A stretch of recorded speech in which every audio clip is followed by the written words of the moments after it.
Soy la doctora Seiler y quiero hablar de un tema muy doloroso, el suicidio. El suicidio da cuenta de un profundo dolor de la persona afectada y de su familia, pero también es un problema de salud pública importante. Pero lo más importante de todo es que hay cosas que se pueden hacer para prevenirlo. Por eso voy a hacer una pequeña serie de algunas palabras útiles respecto al suicidio. Lo primero que quiero decir es que el suicidio se puede prevenir. Esta presentación tiene el objetivo de dar algunos elementos para comprender la realidad de lo que es el suicidio y cómo reaccionar frente a él.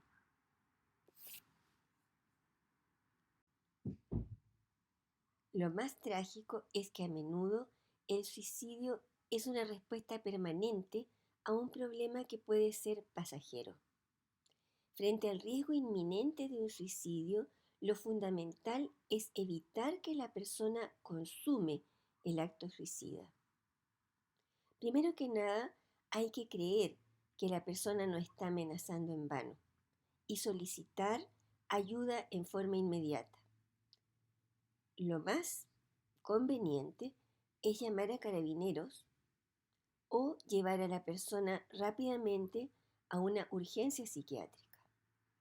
No hay que dejarlo solo ni hacerlo sentir culpable. Hay que tomar en cuenta sus sentimientos, expresarle apoyo y comprensión, permitirle que exprese sus sentimientos para calmarlo hasta que llegue la ayuda. Es importante entender que lo que gatilla el intento suicida no es el deseo de morir, sino el de evitar el sufrimiento. Un sufrimiento que la persona percibe como intolerable. El sufrimiento es un estado interno diferente para cada uno de nosotros. Esto significa que no debemos desvalorizar su sufrimiento porque lo consideramos desproporcionado al tamaño de su problema. La persona siente un sufrimiento real cuya consecuencia puede ser el suicidio. El suicidio realmente es un proceso que lleva a la persona desde el sufrimiento hasta el intento suicida. Primero surge la idea de salirse de ese sufrimiento de algún modo. Luego se concibe la idea de la muerte como un equivalente al descanso. Después se desea que suceda algo que provoque la muerte, en forma pasiva, sin la intervención propia, hasta que comienzan a aparecer las ideas de provocar la propia muerte, la ideación suicida. Primero es una idea vaga que se va configurando hasta planificar el cómo, el cuándo, se busca la forma de ejecutarlo. Todo esto comporta el comportamiento suicida.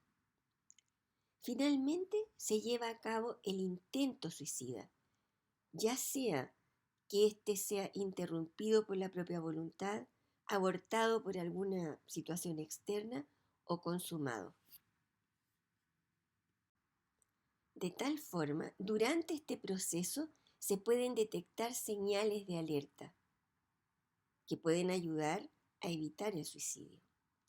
La expresión de tristeza, desesperación, desánimo y aislamiento.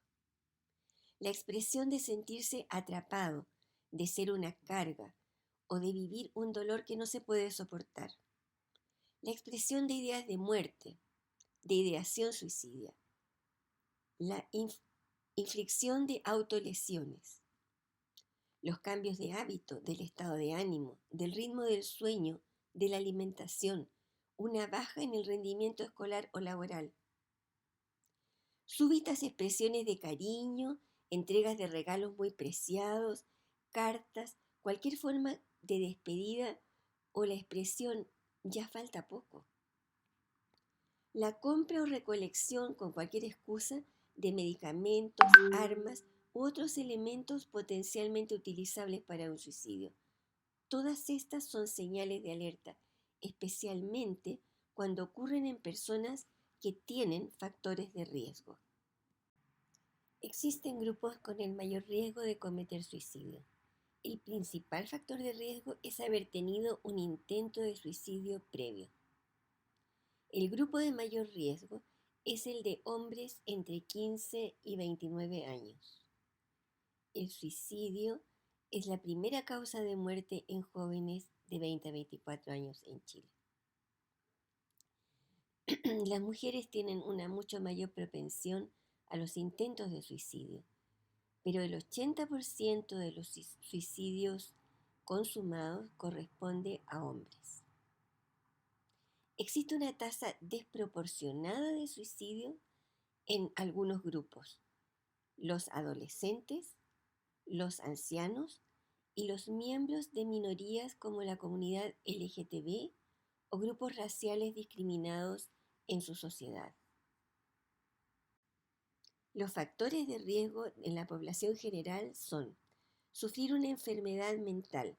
La depresión es la más importante, especialmente la depresión mayor, la fase depresiva del trastorno bipolar, incluyendo las personas que están en tratamiento. La esquizofrenia, especialmente las personas que no están siendo tratadas. El abuso de sustancias y conductas riesgosas, por ejemplo, la adicción a los juegos de azar, el alcohol, las drogas, la promiscuidad sexual. El deterioro de la salud física, especialmente el dolor crónico intratable. Una enfermedad terminal o progresiva debilitante o que lleva una mala calidad de vida. Una enfermedad o una condición física que provoque en general una mala calidad de vida percibida por la persona. El aislamiento social, la soledad física y sobre todo la soledad afectiva. El rechazo del grupo de pares, la pertenencia a grupos discriminados, el sufrir bullying o estar en situación que provoca vergüenza o aislamiento social. El cambio forzoso de ambiente, por ejemplo, durante la migración o el exilio. Problemas económicos o sociales, dificultades económicas graves, cesantía, incapacidad para subsistir, pero también dificultades económicas o sociales que amenazan el estándar de vida al cual se estaba acostumbrado. Problemas de relaciones amorosas o familiares, una ruptura amorosa, la infidelidad, el divorcio, relaciones de pareja que son tortuosas. La pérdida de un ser querido, la viudez, la pérdida de un hijo son las más importantes. El divorcio de los padres, la separación forzada de la familia o del entorno. La falta de aceptación de la familia ante la forma de ser, las conductas, la orientación sexual o ante el fracaso escolar, social o económico. El abandono de los seres queridos, especialmente durante la infancia o en la vejez. Situaciones traumáticas. Ser víctima de grupos poderosos, de violencia intrafamiliar o de abuso sexual, de tortura, de injusticias reiteradas o en general cualquier tipo de trauma psicológico no superado. Aparte de estos grupos de riesgo y estos factores de riesgo, existen desencadenantes de crisis suicida en las diferentes etapas de la vida. Los desencadenantes de crisis suicida en la infancia.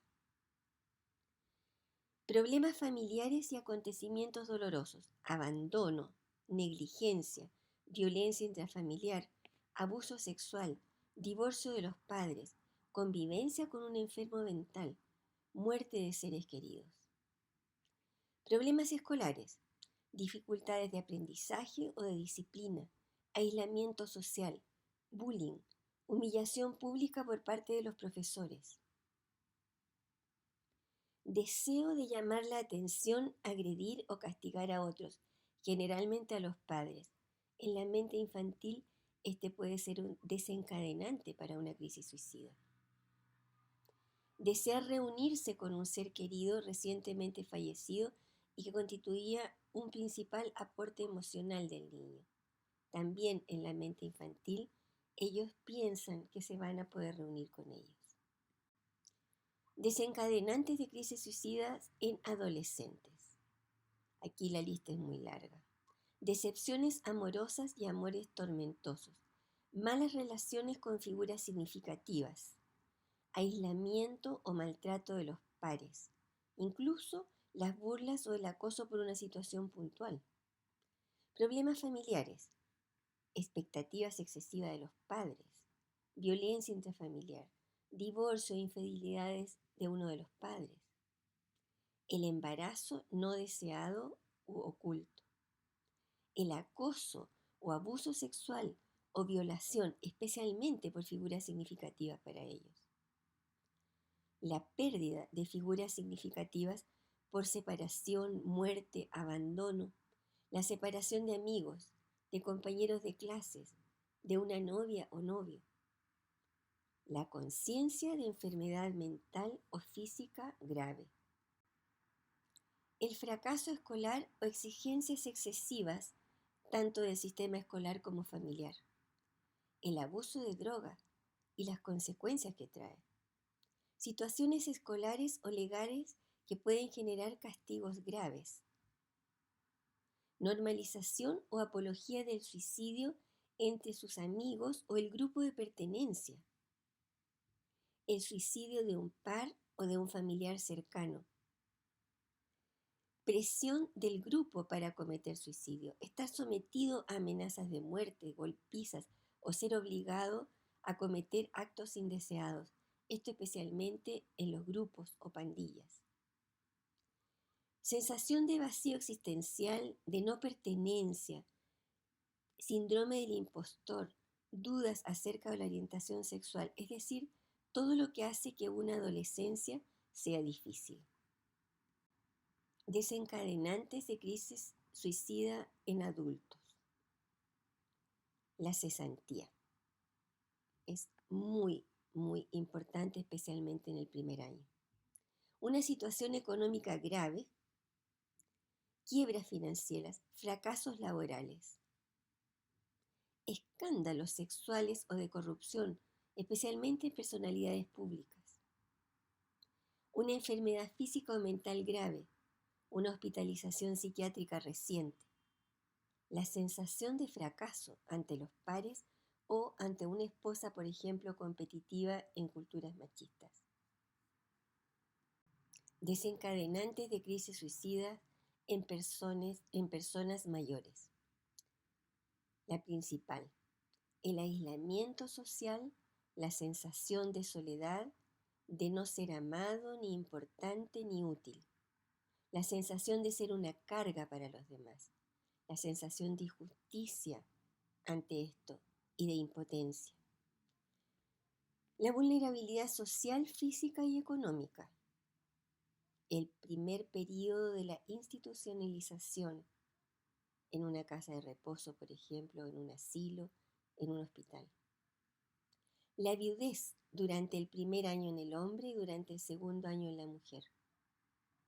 Estar sometido a maltratos físicos y psicológicos. Enfermedades físicas, especialmente aquellas que deterioran el sueño, un insomnio crónico. La pérdida de facultades mentales. Vamos a hacer un pequeño resumen. Lo más importante, el suicidio se puede prevenir. Existen factores de riesgo, señales de alerta y desencadenantes que deben ser identificados para poder prevenirlo. El intento de suicidio es un llamado de auxilio, pero no se hace para llamar la atención, sino porque se quiere consumar. No persigue la muerte, sino el dejar de sufrir. La persona afectada lo visualiza como una respuesta definitiva ante una situación que percibe como intolerable, pero la mayoría de las veces estas situaciones son transitorias. En el momento de la crisis, lo central es evitar la muerte, porque la enorme mayoría de los suicidas frustrados, después de un tiempo prudencial, agradecen estar vivos. Esto es porque han recibido un tratamiento adecuado o porque la situación que provocó la crisis pasó o se visualiza desde otro ángulo. Sin embargo, El riesgo de estas personas es mucho mayor que el de la población general, por lo que se debe mantener el apoyo psiquiátrico y familiar que sea necesario. Y, si es posible, hay que corregir las situaciones desencadenantes. Quiero dejar una sensación de esperanza, porque existe la esperanza. Hay medidas que se pueden tomar para prevenir el suicidio incluso durante la crisis, pero sobre todo hay muchas medidas que podemos implementar como forma de vida, como forma de relacionarnos con los niños, los adolescentes, las personas adultas y los adultos mayores de nuestro entorno que pueden ayudar a darnos cuenta si están en riesgo de suicidio o simplemente a tener una mejor calidad de vida. Espero hacer 2 entregas posteriores para tratar este tema especialmente dirigido a los diferentes grupos de mayor riesgo, los adolescentes, los adultos mayores y las minorías en crisis.